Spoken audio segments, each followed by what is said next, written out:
it's really great to be here. I think the most important thing is to plan ahead, plan for the worst, and practice those plans.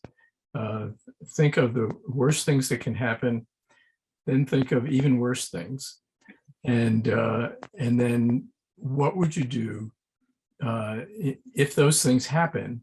Think about that. Talk about that with your colleagues.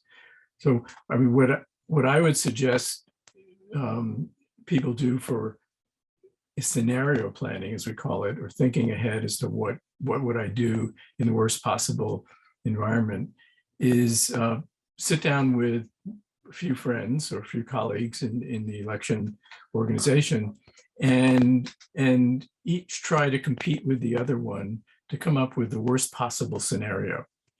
And let's see who is the most imaginative in your group. And as you bounce these ideas off of one another, then think about what would you do to possibly counter or recover from. I think countering is not anything you can really do, but you can recover from these bad events. And that plan should not be in your computer or on your phone.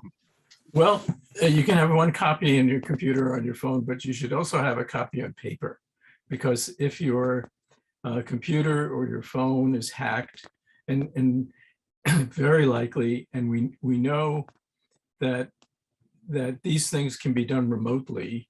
So someone in an Eastern European or Russia can remotely access your computer, whether it's a desktop, a laptop, or your mobile device with a phone or a tablet, and there's no way you can get to them if they do that. But nobody's going to hack a stack of papers. So, maybe it's more efficient for you to have your voter registration list on your computer. That's great. But if for some reason you feel that something in that voter registration program is not working properly, if someone else has taken control of that, I would pull the plug on that computer. I would stop using that computer, and I would resort to the old paper list, which nobody remotely is going to get to that paper list. You just used a phrase, pull the plug. Some people might be afraid to do that. Don't be afraid. If your computer is connected to other people's computers and you believe that your computer has been hacked, then the adversaries are going to try and get to everybody's computer or every other computer in the network from your computer. And one way to prevent that from happening is to pull the plug on your computer, literally pull out the Ethernet cable or shut off the wireless network on your computer. And then the adversary has no way of jumping from your computer to the rest of the system. You've protected the system.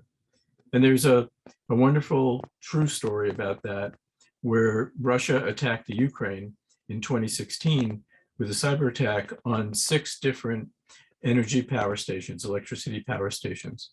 And 5 of those power stations, those areas of the country went completely dark because a Russian hacker had taken control of the industrial control systems that control the grid, and we have videos that the FBI has videos, which they're considered confidential, showing the Russian attackers, adversaries, manipulating the screen and clicking on the different circuit breakers in the grid and turning them off. And there is one section of the country, however, that kept the lights on.